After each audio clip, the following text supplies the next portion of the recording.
I had had enough. Well, you drove out there into the middle of nowhere and had some sort of loud verbal display challenging ET in general out in the middle of nowhere? That's what I was doing. I actually had a pistol in my hand at the time. I was really ticked off. When I was having this fit, I was waving the gun in the air, okay, and I had this fit. And at this moment, I said, okay.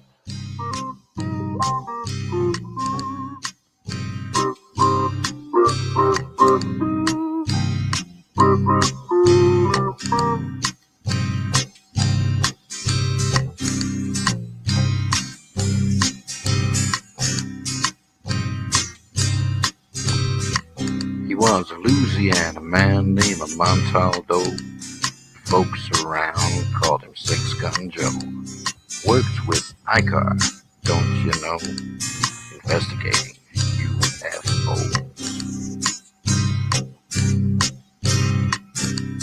Out for a drive with a gal one night, they stopped to check out the reporting site. When an alien lit right there on the ground, he commenced to throwing his weight around. Now, old Six Gun didn't take too kindly to that kind of thing, especially without Vaseline or anything like that, Seriously. Well, Six Gun looked that critter right in the eye and said, "Any last wish before you die?" Yo, reached for his gun, quick as a twitch, and said, "Fill your claw, you son of a bitch." Now a legend spread across the land about this pistol-waving man. But if you're from space or from Earth below, you don't give no lip to Six Gun Joe.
Hey, hello, good evening, and everybody, welcome to the Sunday night edition of Into the Night with me, your host, Sean Kelly. How is everybody doing tonight? How was your Halloween? Hi, Sally's in the. Hi, Sally. Hi, Heidi, Michelle, Vet Girl. Happy Halloween. We missed you. And Kevin, good to see you. Sally, always a pleasure. Michelle. My angels just popped into the chat room, so I'm like, pretty cool. You know what I mean? I feel safe now. But a couple of announcements. I want to thank you, PRN Talk Radio 105. Hey, Kurt, good to see you. I want to thank you, PRN Talk Radio 105.3 Mississippi, 107.7 New Orleans. And my friend, Mr. Don Yazzie, his podcast is on right after mine tonight, 9:10. It's called Don't Whistle at Night with Mr. Don Yazzie. So when you're done watching my podcast, just go over, listen to Don's. He always has good guests. He always has good topics. He's a really cool dude. And again, show him some love. You know, show him some love. And, you know, I'm sorry you're depressed there, Sally. I'm sorry that you are, hon. Hopefully we can cheer you up tonight. But but it is November now, okay? And this is part of the announcements. It is November, and it is called the CRPS. It's an awareness month. And what that stands for is a complex regional pain syndrome. Okay. I have three beautiful friends have this disease. Excuse me rubbing my nose. It is a chronic pain condition that typically develops after a minor injury, such as a fracture, sprain, or surgery. The pain is usually intense, burning, and persistent, and it can affect one or more limbs. And my friends keep telling me about it, and they are in so much pain. And it's sad because there's nothing they can do about it. Gary, yeah, I'm happy tonight too. Yeah, the Steelers won. I had to shut it off with the last 3 minutes because my heart was thumping out of my chest. You know what I mean? But the key features of CRPS is its intense burning or throbbing pain, swelling, redness, and warmth in the affected limb, sensitivity to touch, temperature, or even light, changes in skin color, texture, growth, stiffness, and reduced range of motion, and psychologically distress and anxiety. The exact cause of CRPS is unknown, but it is believed to involve an abnormal response of the nervous system to an injury. There is no cure. Let me repeat that. There is no cure for CRPS, but treatments can help manage the symptoms and improve quality of life. And these treatments may include medications such as pain relievers, anti-inflammatories, and nerve blocks, physical therapy and rehabilitation, occupational therapy, psychological counseling, and biofeedback and relaxation techniques. And I'm here to tell you this because every November this is going on year 3, okay? I have talked about this at the beginning of my show because, like us, the little blue pill. Well, I'll let you talk to my friends there, Gary, and I tell you what, they ain't talking about no little blue pill. But they were in so much pain. And I remember my one friend, all she did was break her wrist. That was it. She broke her wrist. And she's had this for a long time now. And she's constantly in pain. And there's nothing that that they can do for her. And my friend from Australia, she broke her ankle. Okay, she broke her ankle. And she's living with it now. And she's in so much pain. And we can't send some prayers up to them, you know. It is a really bad disease and what they got. So I usually tell everybody about it, you know, during the month of November because they're my buds and, you know, I have to give awareness for it. You know what I mean? Hey, Mark Eddy, good to see you. I don't know. Tuesday's a big day. I go back and see the surgeon and the doctor, you know, for the cancer, and we'll see what's going to be happening down in the future for me. I'm still short of breath, but all the pain is gone, and I'm kind of happy for that, though. So we'll see. And now I will keep you updated on what's going on with me. But before we get into the Halloween, since a couple of my friends have come up to me, and I'm sure we have experienced this. Every one of us have experienced something like this. The feelings of impending doom, okay, where you wake up and you just feel like something bad is going to happen to you. Sally says, I keep hearing about ketamine being a potential treatment for chronic pain and a lot of other stuff. Oh, okay. Hi, Jenny, Joni. Ah, thanks. I might tell my friends about that. But has anybody ever experienced where they just go around doing their thing during the day and deep down in their stomach, they feel like something bad is going to happen?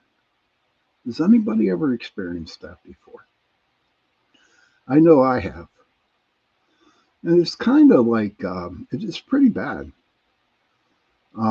Because you're just waiting. You're just waiting for it to happen.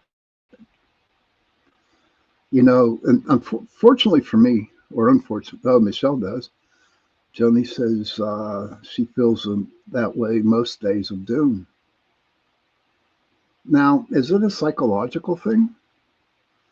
Or with us being empaths, okay, are our gifts so enlightened that we kind of like feel this thing? Or is it like anxiety that we got that's causing this? That girl says, I have just waiting for the other shoe to drop. And I was just going to say that girl, great minds think alike. That, because it usually happens to me when everything is going right for me. Everything, and it kind of scares me when everything goes right because it's, my nature, my luck, okay, that the other shoe's going to drop, and it just like eliminates everything that happened that was going good for me, you know. And so when I when I was in AA, I'm still sober, but I always would bring this up to my sponsor, okay, about how I feel, how I'm just waiting for the other shoe to drop. Kevin says, or it can be picking up on other people's stuff too. That's possible. But, I would talk to my sponsor about it, and he said, and this is what he told me, and it kind of like opened my eyes a little bit, and it kind of helped me get through some really terrible situations. Okay. And what he told me was, let me get it here, because I had it on the tip of my tongue, he says, instead of waiting for the other shoe to drop, okay, what you need to do is don't think about it and enjoy all the greatness, all the goodness that has happened to you so far, because, you really cannot enjoy, what you got unless you're waiting for it. Now, I got an example for you. But Sally says, I knew my ex was going to retaliate after the protection order expired. Oh, I'm sorry. Okay. All right, Sal. I will be praying for you too. Hey, Sherry, good to see you. Hey, listen, Sherry, I haven't asked you in about 3 or 4 weeks, but have you seen any mooses? Just want to know. All right. Should be that time of the year with the snow falling on the ground and all the mooses hanging around with antlers, with like Christmas light antlers. I hope so. It's been a while since I said that, Sherry. So I'm glad that you're in the chat room tonight. I'm glad everybody's in the chat room tonight. But I will tell you a story about this. I remember one time I had a real decent return. Still okay. You see, missed that question. Okay. But I got a good return on my tax, and I wanted to go out and I wanted to buy very, very one of the long cat coats. Is what I wanted. Okay. That girl says, not moose, but myself and my son's family of 6 deers a few days ago. That is sweet. Now, that girl, what you need to do, my dear, is go and Google the metaphysical definition of what deer are about. Okay. And look it up, and it will tell you them. It'll tell you the reason why you and your son saw those 6 deers. But I remember having all this money, and I knew I could go out and buy the coat. So I went out to Century 3 Mall here in Pittsburgh, but it's no longer there no more. And I knew what coat I wanted. I knew what store to go to, and I went to that place right away. And I'm looking around, and I'm just looking, and I'm looking, and I'm looking, and I'm all excited because I'm just going to get that coat. But you know what? I didn't buy the coat. And you know why I didn't buy the coat? Was because I felt that I did not deserve it. That's how the mind works. And I never did get the coat. And that was many reasons why I always waited for the other foot to drop, because it was like, the Santa is coming. Yeah, true. Uh, but I never got the coat. And I ran home, called my sponsor, and I said, "What the hell's going on here? I had the money. That's what I wanted. I thought in my mind, I earned it. I deserved it, but I didn't get it." And then he went and said, "You know what? Every time you think that you want something good, or you want something good to happen to you, you always think of the bad that will happen, and especially when you don't deserve it." And that's all in the mental things. That girl says, "LOL, never thought of that. We just prayed they would cross the road safely and not get splatooned. We just enjoyed the blessing of having the opportunity to experience it." That's sweet, Vet. That's sweet. But, and you know what? Never did buy that jacket. Never did. And I remember there were times too that I would started to lose weight.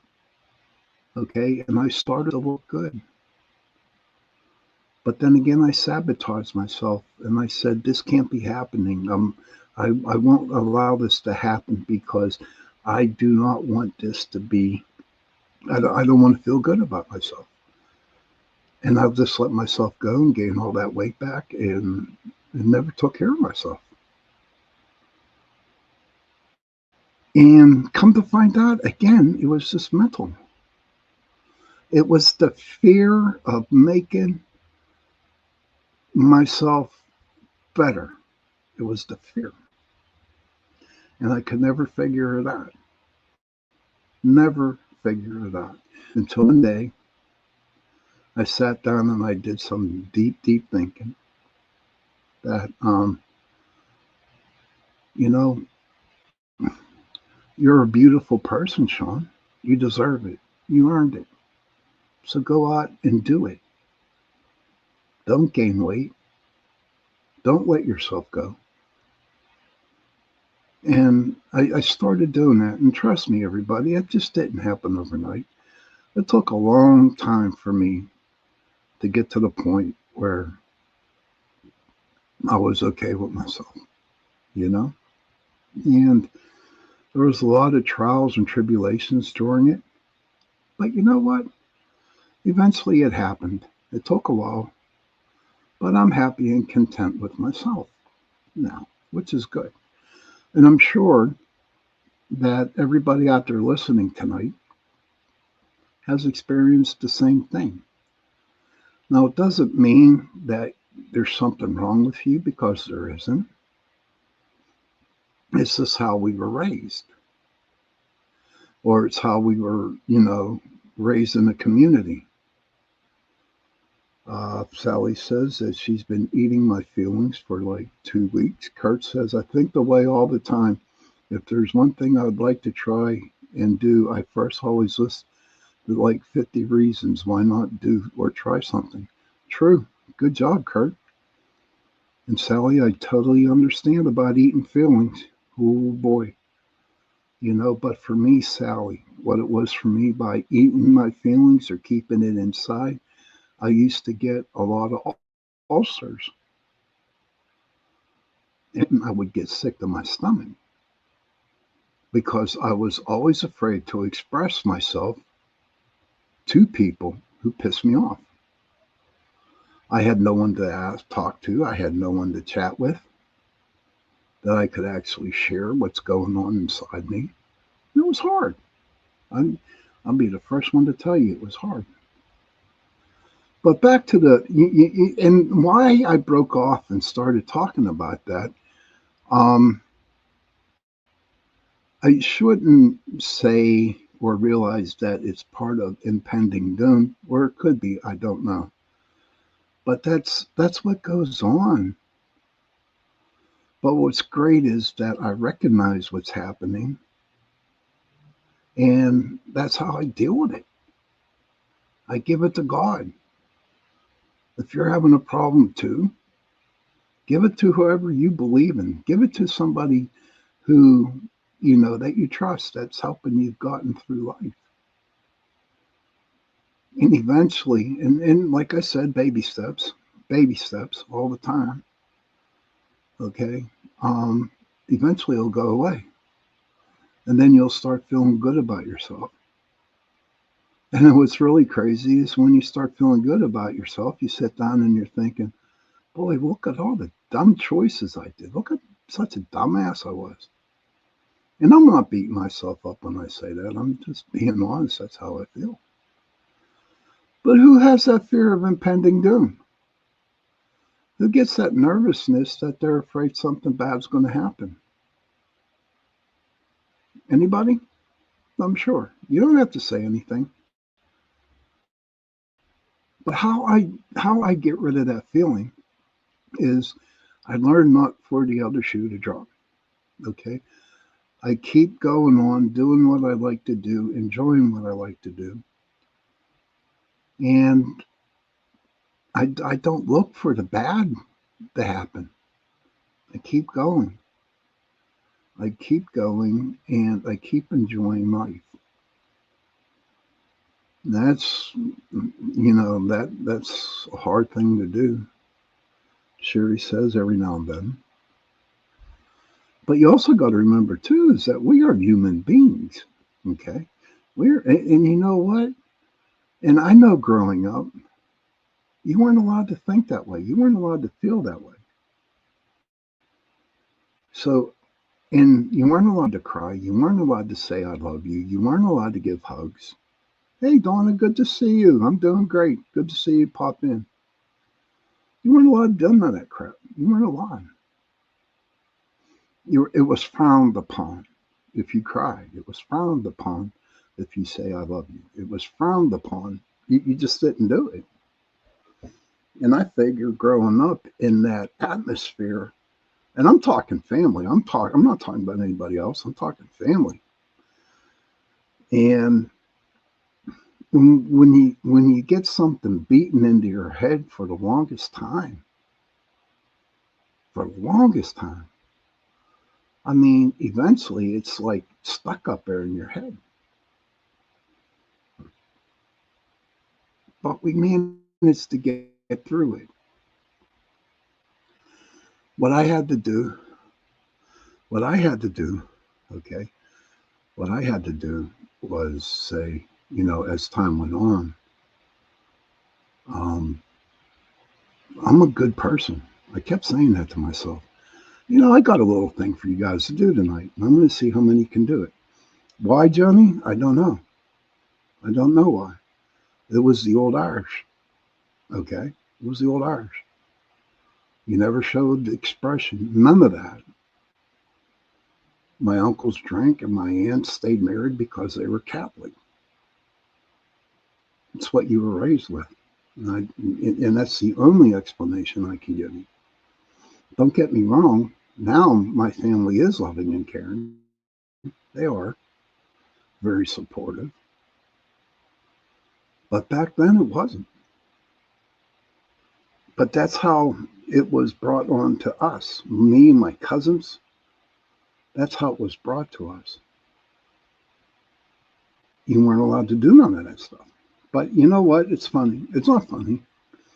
What I did, the day my son was born, September 19th, 1990. Okay. Before he popped out of his mom's womb, I was sitting in like the waiting room or something like that, and I thought about it. I thought about how I was raised, what was done to me. I thought about it. And I made a promise to God. I made a promise to my son. And I made a promise to me I said the promise was, I will tell my son that I love him every day. And he is 35 years old now. And to this day, I tell him that I love him. Hey, there he is. Hey, Don, good to see you, buddy. Heidi says, I struggle with change, and I distinctly heard the other night you got to let things end for new things to begin. Kind of off topic, but something I do struggle with. It's not off topic at all. Huh? I don't believe that. Thank you, Heidi. And I promised him. And I remember, and I did, and I still do when I talk to him, and that's not, and that's not no problem. I enjoy saying it. I remember one time he was a teenager, and I dropped him off in front of the house. Thank you, sir. He says, thank you. And I remember he was like 14 years old, and I just dropped him off to his friends, and we drove off, and I drove off, and then something didn't feel right. I could not figure it out. So he called me like 10 minutes later. He said, Dad, you forgot something. I said, what did I forget? He said, Daddy, you forgot to tell me that you loved me. 14 years old. He said that. I said, oh, shit. I said, I do love you. You know, I love you a lot. He says, I love you too. You know, and that happened a couple times where I forgot, or he would forget. And he would call me on it. And he says it all the time. There ain't a day that go by that he doesn't say, I love you to me, or his grandma, or his uncle, or his mom. So it works. It worked. And I kept that promise. But I just thought I'd throw that in there, you know, and it is all true. That if you set your mind on something and you do it, good things do happen. Kurt says, my parents were older when they had me, and they were like that, Sean, like a stone wall with feelings and never talked about our days or anything. Makes it hard for me to do that today still. And I totally understand that, Kurt. I really, really do. But you know what, my friend? Honestly, my friend, all you have to do, okay, all you have to do is break the mold, dude, and start your own thing. Start your own tradition. You know, if it's like you and Jenda talking to the your cats, say, hey, I love you, cat. Do it. Thank you, Kurt. Thank you, Sal. But it works. But you know what, ladies and gentlemen? I just want to say one thing. That I love you guys. I care for you guys. I might have never met you, but I've met you in my rooms. And I do care about you. And no matter how shitty your life is for one day, remember, it definitely gets better. Trust me, I've lived through it, and I'm not a bad person today. I'm not a bad person at all. But on that note, okay, we're at 29 minutes live, and it's time to take a couple minute breaks. So if you have to, go ahead, have a cigarette, do what you got to do, go to the bathroom, get a pop or something like that. And then I'll see you in about a couple minutes. So it is definitely break time. And what can we play today? Let's see what we can play for our break. Let me move it down here a little bit. Oh, okay, we'll do this one.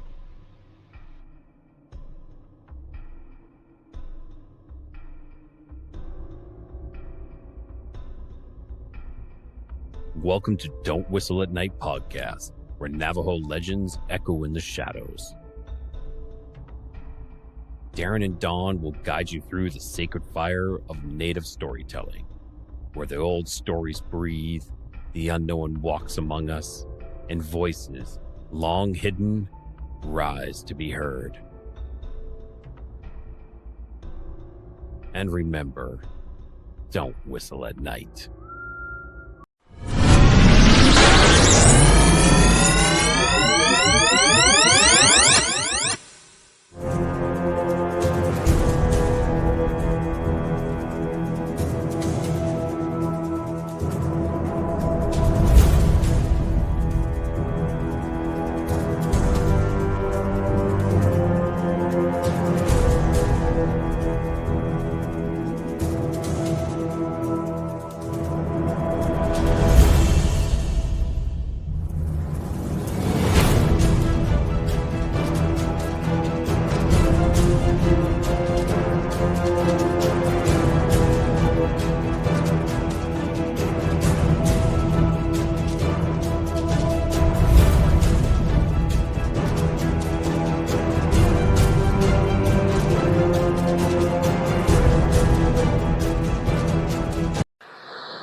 Hey, everybody, welcome back to the second part of the show, Into the Night with me, your host, Sean Kelly.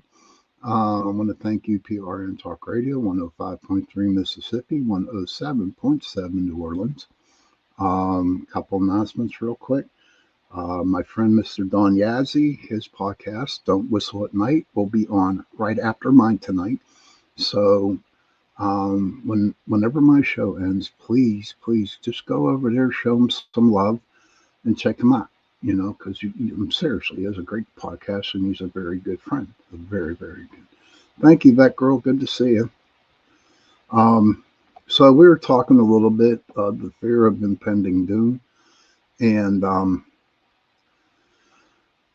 how most of us have experienced, I do believe. And just remember this one saying: this too shall pass, and it will be gone. You got to have faith, whatever you have faith in. Oh, gosh. Thank you, Heidi. So now we're going to get to the topic. Okay. How was everybody's Halloween? I would like to know. Did you have a lot of kids coming trick-or-treating? Did you go to any parties? Did you indulge into any alcoholic beverages? You know, adult beverages? Mine was great, but it was cold. It was cold as hell. But it felt good to be cold. And I'm glad it didn't rain, because here in Pittsburgh, it usually rains. You know, and but we had a lot of kids. In fact, it was crazy. Okay, because I think for us, we broke our records. We had about 190 kids. We had 190 kids. The popcorn that we were giving out just went straight through, and then we ended up giving out Hershey bars, the little ones, not the big ones. But it was a good night. That girl says it was raining cats and dogs and cows and horses, sideways winds. Heidi had 9 kids, maybe, but with lots of fun. Kurt says it was freezing. We dressed up around the house and ordered pizza. Sweet. Nice, relaxing, looking at all the pumpkins. 190 kids, honest to God. Heidi, that's the truth. I don't know. What was it like over in Brentwood, Sal? You know, did you guys get busy over there? Sally says 6 years in the smoking for me. Congratulations, girl. Appreciate. Good job. That's something that makes me feel a little less crappy about my life. You have a beautiful life, Sally. We all have beautiful lives. We've got some more comments. It was 80. Oh, it must be nice to be 80 degrees, Heidi. It must be nice. Uh, Not many kids, so much candy left over. I went to a party that week before dressed as a scout. Oh, that would have been cool. Got pictures, Sherry. You got to post some pictures. That girl said I hid inside in the dark until past dark outside while watching horror movies. That's cool. That girl says no kids for me, no decoration, lights off. Aw, that. Come on, girl. Jeez. Okay, you got to send some pictures out there, Sherry. Yes, we got to check your skeleton outfit on. And did I dress up? No, I did not dress up. My brother did. He was some kind of pharaoh or whatever, but it was too cold.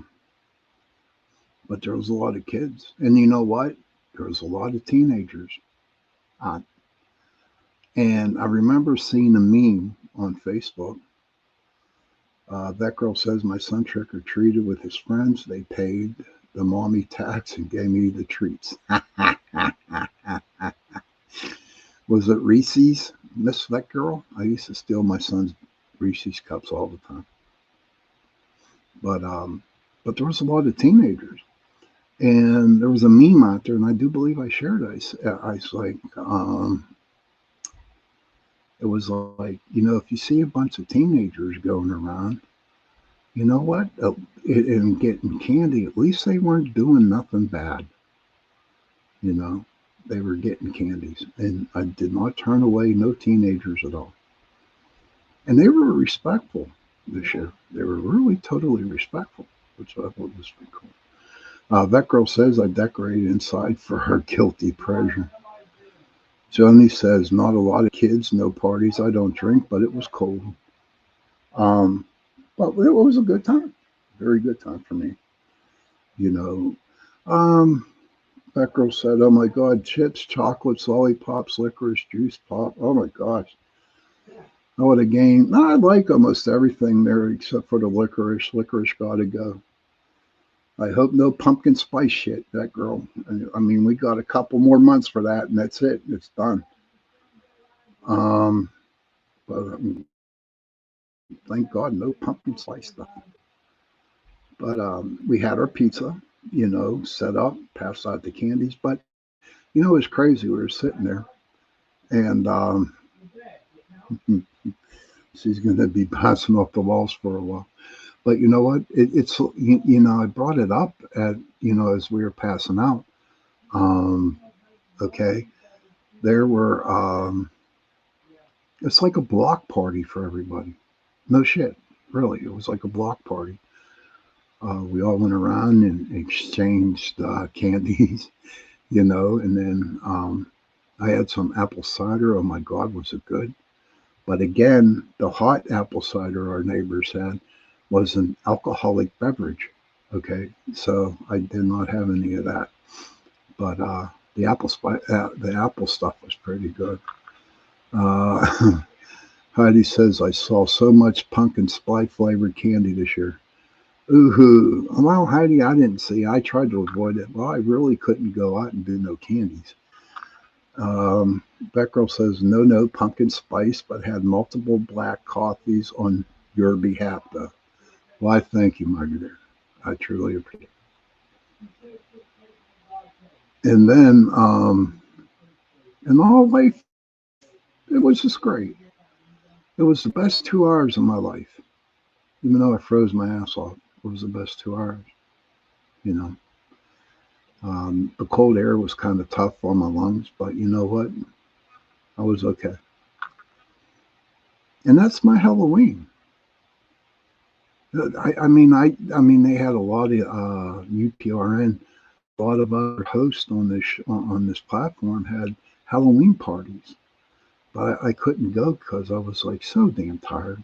I guess, I don't like heated blankets. The ones that are electric blankets. I don't really like them, but I tell you what, I sat under one when it was all over with, and I fell asleep.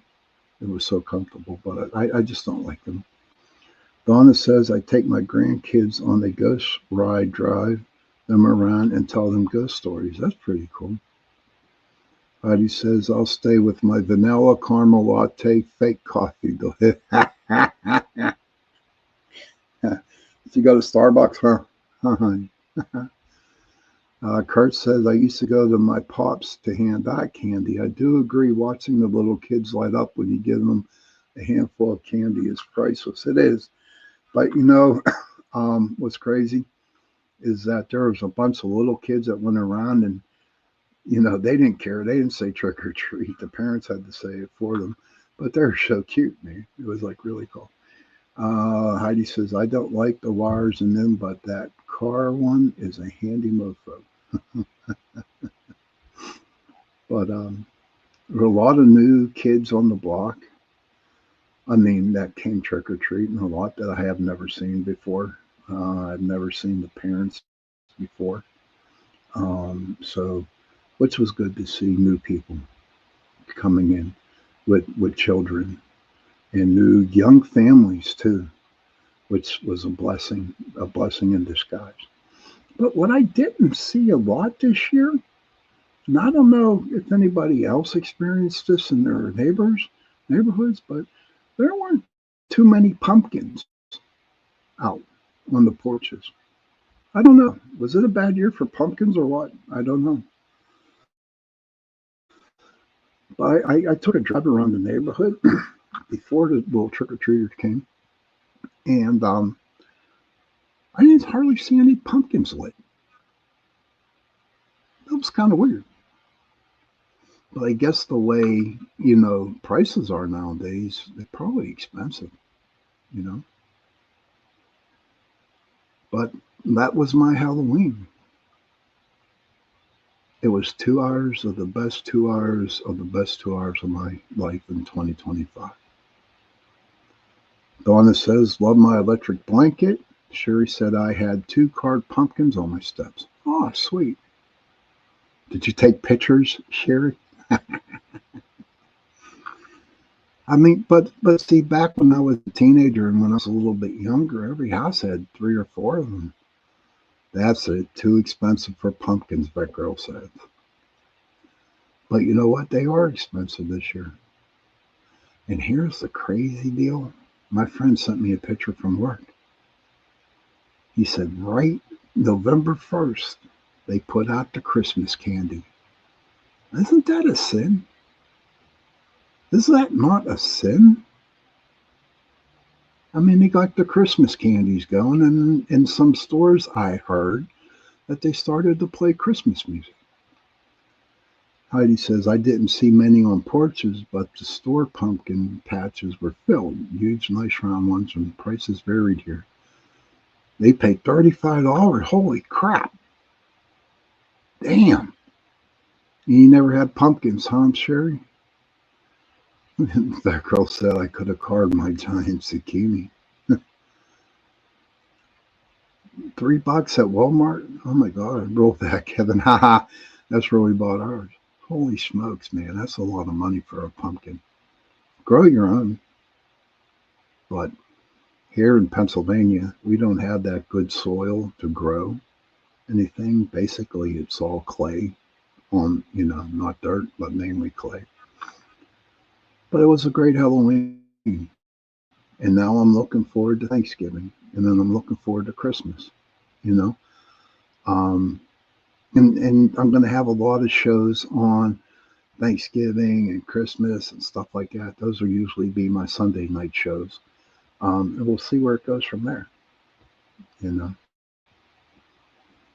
So everyone had a good one, huh? The Midwest. Blame it on capitalism. I do, because the farmers, they need to feed. They need to feed their families, stuff like that. But all in all, life is good. I don't know what's going to happen next year for Halloween. They were outside the door. Okay.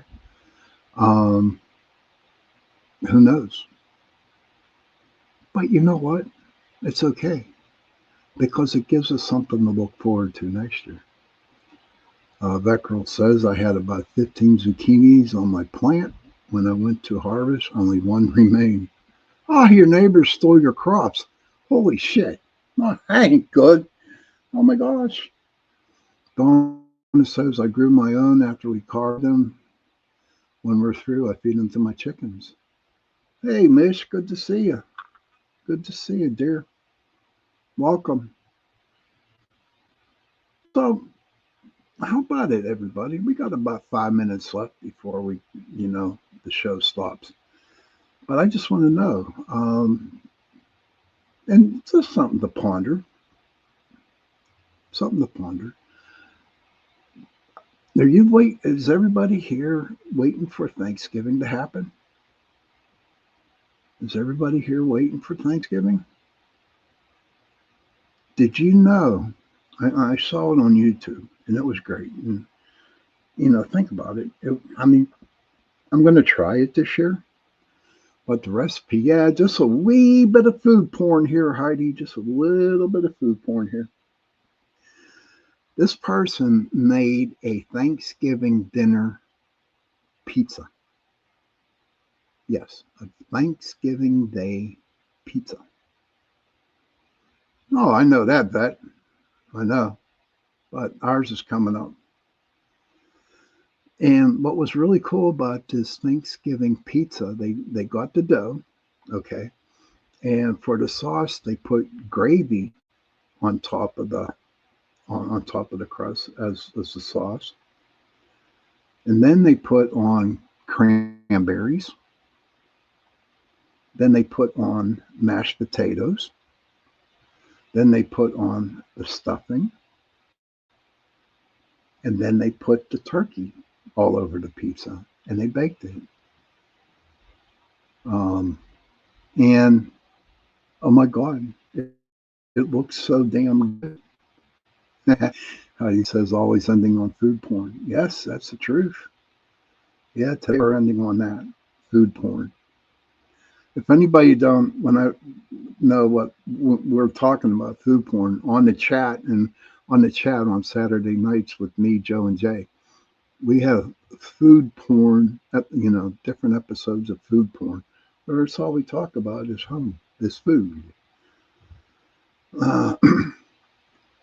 Oh, you're going to be good, Sal. Just keep praying. I don't know if we're friends on Facebook or not, Al. If we are, send me a message. We can talk. Seriously.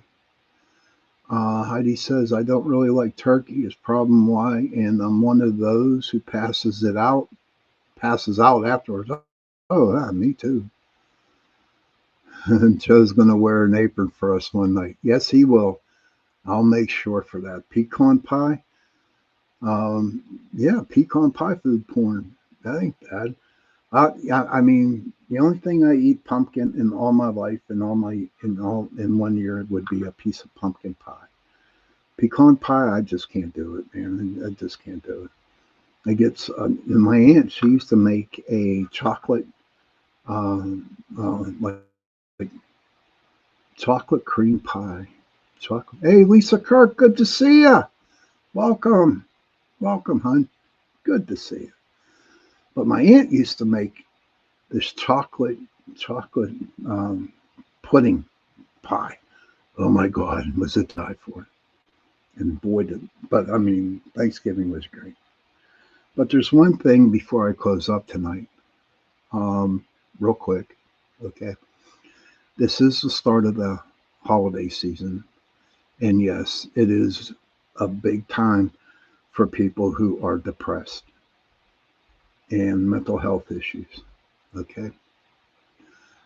And if you see somebody hurting,